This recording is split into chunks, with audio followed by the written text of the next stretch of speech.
Assalamualaikum warahmatullahi wabarakatuh. Kembali lagi di Indo Movement TV, di mana kita akan membedah gejala-gejala politik, ekonomi, sosial, baik tataran global maupun nasional. Untuk kalian yang belum klik tombol subscribe, silahkan klik tombol subscribe di bawah.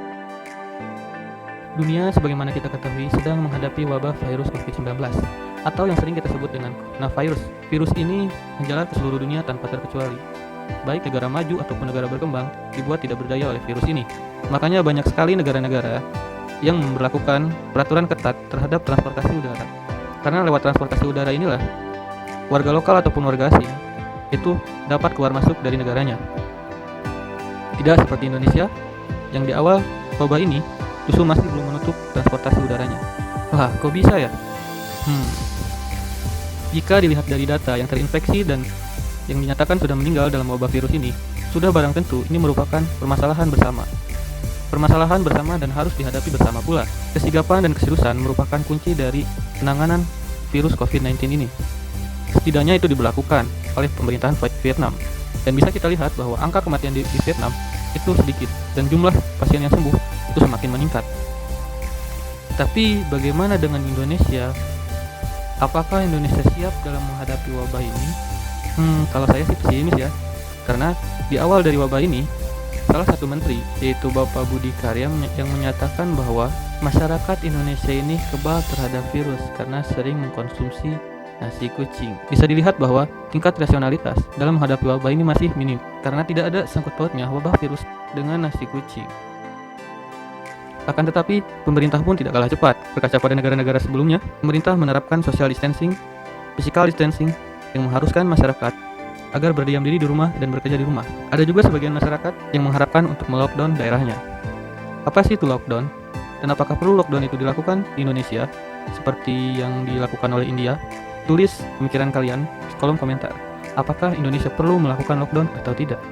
Menurut salah satu sejarawan yang menulis buku Sapiens, Homo Deus 21 Lesson, yaitu Bapak Yuval Noah Harari, yang menulis pemikirannya dalam sebuah kolom dan dimuat dari The Financial Times, yang menyatakan bahwa kondisi dunia sebelum dan sesudah virus ini tentu akan berbeda, di mana semua dibuat ketakutan oleh pandemi ini. Baik negara yang terkuat sekalipun ataupun negara yang sedang krisis virus COVID-19 ini sudah meluluhlantahkan dunia. Baik agamawan, militer, politikus, pemimpin negara sekalipun dibuat tidak berdaya dalam menghadapi virus ini. Virus sekecil ini dapat merubah pemikiran manusia yang awalnya tidak rajin mencuci tangan ataupun menjaga kebersihan menjadi lebih menjaga kebersihan. Manusia sesudah wabah ini dapat mengidentifikasi mikroorganisme terkecil yang ada di tubuhnya, dan manusia dapat mengidentifikasi apakah itu merupakan sebuah ancaman atau tidak. Maka dari itu, sifat lebih waspada akan lebih terasa ketika wabah virus ini sudah bisa tertangani. Lebih lanjut bahwa Yuval Noah Harari itu merekomendasikan bahwa seluruh dunia harus bersatu dalam menghadapi wabah ini.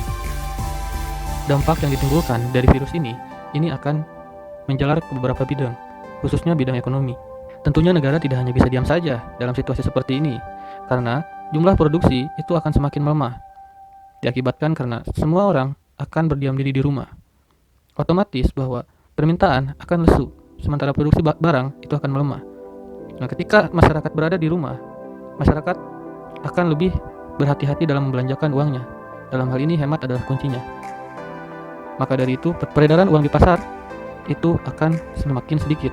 Nah, semakin sedikitnya uang di pasar ini akan mengakibatkan jumlah harga barang yang naik. Nah, ini merupakan salah satu gagasan Keynes, di mana ketika di dalam sebuah negara itu mengalami suatu krisis ataupun penurunan secara ekonomi, negara hendaknya itu melakukan regulasi ataupun merubah pasar, di mana menurut Keynes negara harus terlibat dalam masalah makro demi mendobrak daya beli masyarakat dan menghidupkan kembali roda perekonomiannya agar tidak terjadi pengangguran di mana-mana. Perlu saya tegaskan yang pertama, bahwa kebijakan lockdown baik di tingkat nasional maupun di tingkat daerah adalah kebijakan pemerintah pusat. Kebijakan ini tidak boleh diambil oleh pemerintah daerah. Dan sampai saat ini tidak ada kita berpikiran ke arah kebijakan lockdown. Sekarang ini yang paling penting yang perlu dilakukan adalah bagaimana kita mengurangi mobilitas orang dari satu tempat ke tempat yang lain. Kegagapan selanjutnya itu terlihat dari koordinasi antara pusat dan pemerintahan daerah. Pemerintahan pusat yang masih belum menginginkan adanya lockdown di Indonesia itu tidak disambut baik oleh beberapa daerah yang sudah menetapkan kebijakan lockdown. Nah, di sini kita bisa lihat bahwa adanya ketidakpatuhan terhadap pusat, atau mungkin ketidakpatuhan terhadap pemerintahan pusat ini itu terjadi karena pemerintahan pusat yang dianggap gagal dalam menangani wabah. Nah, lalu apa yang rakyat butuhkan? Rakyat butuh tindakan tegas agar selamat dari krisis ekonomi. Dalam hal ini, pemerintah harus bertanggung jawab dan harus turun tangan untuk mengatasi wabah virus COVID-19 ini. Pemerintah tidak boleh melihat ataupun menonton tanpa melakukan apapun ataupun tanpa melakukan kebijakan apapun di sektor lain.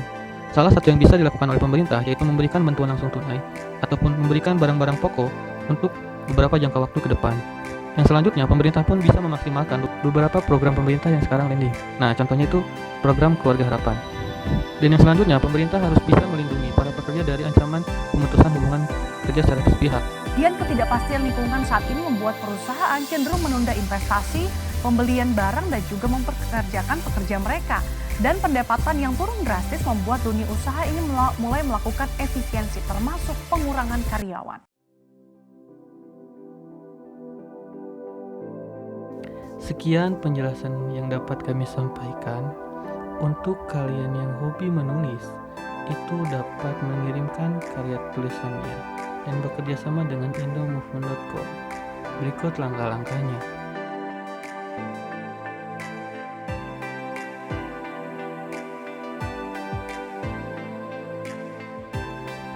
Dan untuk kalian yang memiliki produk dan ingin mengiklankannya, itu dapat bekerja sama dengan kami di indomovement.com.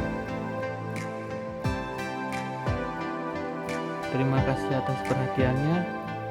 Wassalamualaikum warahmatullahi wabarakatuh.